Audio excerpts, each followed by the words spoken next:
नमस्कार बच्चों।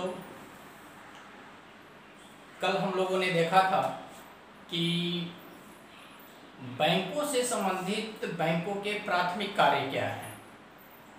आज हम लोग देखेंगे कि बैंकों के एजेंसी से संबंधित कार्य क्या है। बैंकों की एजेंसी से संबंधित भी अनेक कार्य होते हैं, जैसे पहला धनराशि का हस्तांतरण।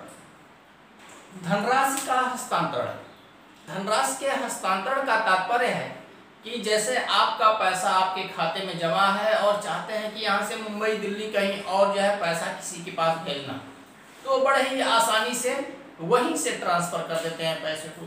या मुंबई दिल्ली से किसी से पैसा आप मंगवाना चाहते हैं तो वे वहाँ से जो है बड़े ही आसानी से बैंक में जो है आपके खाते में आसानी से आ जाता है। इस तरह से धनराशि से संबंधित हस्तांतरण का कार्य बैंक करती है। दूसरा है ग्राहकों के लिए व ग्राहकों की ओर से भुगतान प्राप्त करना। ग्राहकों के लिए भुगतान कैसा भुगतान होता है? जैसे आपने शेयर खरीदा है, उस पर लाभांश प्राप्त होना है, तो वह जो है डायरेक्ट आपके खाते में बैंक ही मंगवा लेती है। या आपके खाते में पैसा है और उस पर ब्याज प्राप्त कर रहा है, तो डायरेक्ट जो है ब्याज आपके खाते में डाल दिया जाता है। उसी तरह से आप जो भुगतान करते हैं, भुगतान आपको करना है बहुत सारे कार्यों के लिए, वह भुगतान आपके अनुमति से, अपने आप नहीं, आपके अनुमति से बैंक स्वतः ही करते रहते हैं। जैसे आपने कोई बीमा पॉलिसी ले लिया है तो बीमा का धनराशि आपके खाते में से निकाल करके वो भुगतान कर देती है। या आपको टैक्स देना, तो बैंक क्या करती है कि टैक्स आगणन करके जितना टैक्स बनता है टैक्स डिपार्टमेंट को जो है आपके अकाउंट से भेज देती है। इस प्रकार से आप क्या देखते हैं कि आपके लिए भुगतान भी प्राप्त करती है और आपके द्वारा जो है भुगतान भी करती है ये बैंक। फिर तीसरा है साख पत्रों का भुगतान व वसूलने का कार्य। साख पत्रों का भुगतान, साख पत्रों का भुगतान का तात्पर्य है जैसे मान लीजिए कि चेक आपने किसी को दिया है, तो उस चेक की धनराशि को जो है उसके खाते में जो है वह बैंक स्वतः ही जमा कर देते हैं। या कोई दूसरा कोई आपको चेक दिया है तो उस चेक को आपके खाते में जो है, उस चेक की धनराशि को आपके खाते में डाल देती है बैंक। उसके बाद है अभिगोपन का कार्य। अभिगोपन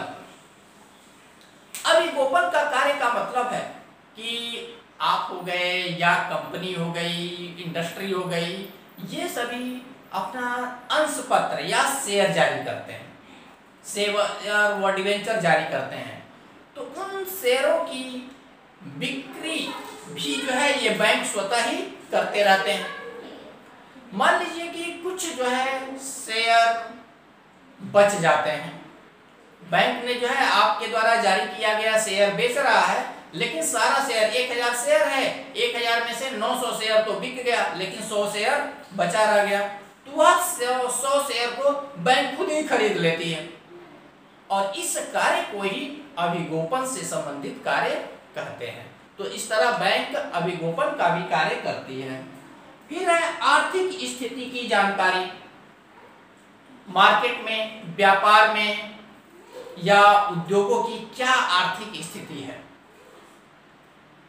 क्या आर्थिक स्थिति है। किसी उद्योग डूबने वाली तो कहीं नहीं है, या व्यापार में बहुत कोई चीज महंगा तो होने वाला नहीं है, या बहुत सस्ता तो नहीं होने वाला है। इस चीज की भी जानकारी बैंक आपको देती रहती है। फिर परामर्श प्रदान करना। मान लीजिए आपको लोन लेना है या आप कोई और कार्य, छोटे मोटे उद्योग चलाना चाह रहे हैं, तो आपको पूरी जानकारी तो उसके बारे में होती नहीं है, सिंपल सा लोन से संबंधित ही जानकारी नहीं होती है, तो बैंक जो है आपको सारी जानकारी देती है कि कौन सा लोन लेना, होम लोन या पर्सनल लोन या इक्विटी लोन, कौन सा लोन लेना ज़्यादा आपके लिए फायदेमंद है। उसके अलावा आपको जानकारी देती है कि आप छोटा मोटा उद्योग स्थापित कर सकते हैं, या दूसरे अन्य कार्य भी जैसे सेल्फ हेल्प ग्रुप के माध्यम से भी बहुत सारे कार्य कर सकते हैं। इन सभी चीजों की जानकारी बैंक आपको देती है। इस तरह से बैंक परामर्श से संबंधित कार्य भी करती है। इसके बाद हम आते हैं बैंकों के विविध कार्य। विविध कार्य क्या होते हैं? यात्री व चेक साख पत्रों की सुविधा। जैसे मान लीजिए आप कहीं जा रहे हैं, विदेशों में जा रहे हैं, विदेश में जा रहे हैं और वहां पर चाहते हैं कि कैश लेकर के, रुपए लेकर के न जाए, तो बैंक क्या करती है?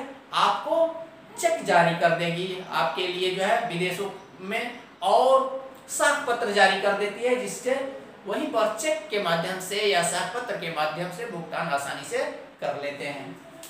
उसके बाद है सूचनाओं का संकलन व प्रकाशन। मार्केट से संबंधित, व्यापार से संबंधित या विभिन्न कंपनियों से संबंधित सूचनाओं का वे जो है एकत्रीकरण करती है, सब इकट्ठा करती है और पब्लिश करती रहती है, जिससे आपको सभी चीजों के बारे में जानकारी प्राप्त होती रहे। उसके बाद मूल्यवान व बहुमूल्य वस्तुओं की सुरक्षा। जैसे आप जानते हैं आपके पास सोने हैं या हीरे हैं या बहुत ही मूल्यवान वस्तु है, आपको लगता है कि घर में रखेंगे तो चोरी हो सकता है, तो उन वस्तुओं की सुरक्षा ये बैंक कर देती है। बैंक नाम मात्र के शुल्क लेकर के और आपके धनराशि का, मूल्यवान वस्तु का सुरक्षा करती रहती है। इसके लिए बैंक वॉलेट बनाती है जिसमें वो रखे जाते हैं। वॉलेट नहीं, वॉलेट। फिर विदेशी विनिमय संबंधित कार्य। आप जानते हैं हमारे देश में रुपए चलता है तो दुनिया के अन्य देशों में अलग अलग मुद्राएं चलती हैं और सभी देशों के मुद्राओं का रुपए में अलग अलग मूल्य होता है। तो उसका जो है मान लीजिए विदेश से भारत में कोई आता है या भारत से विदेश में कोई जाता है, तो उसको जो है जिस देश में जाएगा उस देश की करेंसी की आवश्यकता होगी, या दूसरे देश से आता है भारत में तो भारतीय मुद्रा की आवश्यकता होती है। तो ये बैंक उसका विनिमय कर देते हैं। जैसे अमेरिका से आ रहे हैं तो अमेरिका डॉलर लेकर के और उस व्यक्ति को रुपए दे देती है, जिससे जो है वह भारत में अन्य कार्य आसानी से कर लेता है।